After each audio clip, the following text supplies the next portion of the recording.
பெருசா வந்து வாயை திறந்து பேசாம ஒரே ஒரு இடத்துல உட்காந்து பேசுற அந்த திருவாத்தா தாத்தா அந்த கேரக்டர் உள்ள வரப்பே தெரிஞ்சு போச்சு இதனுடைய முடிவு எதை நோக்கி போகுது அப்படின்னு. ஏன்னா ஓப்பனிங்ல கத்தி எடுத்துட்டு கிளம்பிட்டாங்க குத்த போறோம் அப்படின்ட்டு. அப்ப டெஃபினட்டா அதை ஜட்ஜ்மெண்ட் பண்றதுக்கும் அதை ஜஸ்டிஃபைஸ் பண்றதுக்கும் ஒரு கேரக்டர் உள்ள இருக்கு அப்படிங்கறத அது நமக்கு உணர்த்தியது. சரி, இதையெல்லாம் கடந்து செல்வோம். இப்போ கேப்டன் பிரபாகரன்ற ஒரு படம் வந்து ரீரிலீஸ்ல 92ல ரிலீஸ் ஆன ஒரு படம் வந்து இன்னைக்கு புது படங்களை காம்படிட் பண்ணுது. லைக் ரஜினிகாந்த் படத்தை வந்து காம்படிட் பண்ணுது. இது வந்து சாதாரண விஷயம் இல்லை. அப்போ ஓரளவுக்கு சரக்கோட இன்னைக்கு நம்ம வந்து இன்னைக்கு கொஞ்சம் கஷ்டமா தான் சார், நீங்க சொன்னது கஷ்டம் தான். டிஜிட்டல் வேர்ல்டு அப்படின்னு ஒன்று வந்துருச்சு, கையில இருக்கு. அப்போ நம்ம வந்து எங்கேயோ ஒரு இடத்துல தனியா ஒரு சைன் ஒன்று பண்ண வேண்டியிருக்கு படத்துல. அந்த விதத்துல இந்த படத்துல வந்து எனக்கு வந்து ஹீரோவா நீங்க நல்ல மெட்டரலைஸ் ஆயிருக்கீங்க. அந்த விமல்மார் இருக்க அந்த பையன், இந்த ஹீரோயின், முக்கியமா டைரக்டர், அப்புறம் சுவம் ப்ரொடியூசர் சார், நீங்க வந்து ஸ்ட்ரைட்டா ஒரு படம் ப்ரொடியூஸ் பண்ணலாம்.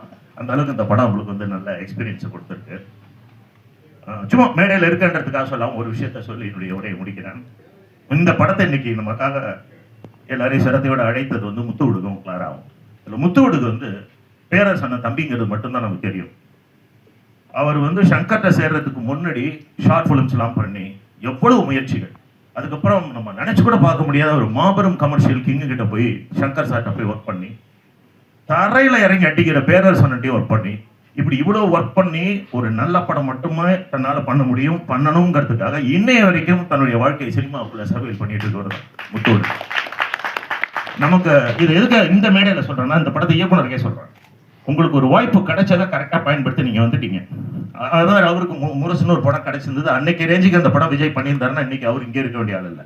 அதனால நம்மளுடைய வெற்றிங்கிறது வேணா தள்ளி போகலாம், ஆனா உழைப்பு உள்ளவங்கள்ட்ட, திறமை உள்ளவங்கள்ட்ட என்னைக்கும் அந்த வெற்றி வந்து நல்லபடியா செய்யும். அதுல எனக்கு முழு நம்பிக்கை இருக்கு. இந்த படத்துக்கு இன்னைக்கு இந்த நல்ல நாள்ல வந்து ஆதரவு கொடுத்த என்னுடைய உறுப்பினர் சகோதரர் அனைவருக்குமே என்னுடைய நன்றி. என்டையர் டீமுக்கு மறுபடியும் என்னுடைய இதயபூர்வமான வாழ்த்துக்கள். உங்களை யாரையாவது நான் மென்ஷன் பண்ண விட்டுருந்தேன்னா சாரியா. மியூசிக் டைரக்டர் அந்த ஐயோவோ அச்சோவா ஏதோ மியூசிக் ஐயோ அது ரொம்ப நல்லா இருக்கு. நான் கூட அதை திரும்பி அண்ணன்ட்ட கேட்டேன், என்ன பரணி மியூசிக் ஆனா என்ன அப்படின்னு சொல்லி கேட்டேன். அப்புறம் தேவா சார் வாய்ஸ் வந்தது. ஸோ உங்கள்கிட்ட என்ன பட்ஜெட் இருக்கோ அந்த பட்ஜெட்ல த பெஸ்ட் கருத்துக்களும் இன்னைக்கு வரவேற்படுது. அதனால் படம் முடிச்சு போகும்போது முடிஞ்ச அளவுக்கு எல்லாரும் கொஞ்சம் உங்களுடைய படத்தை பற்றி கருத்துக்களை பதிவு பண்ணியிருந்தேன்.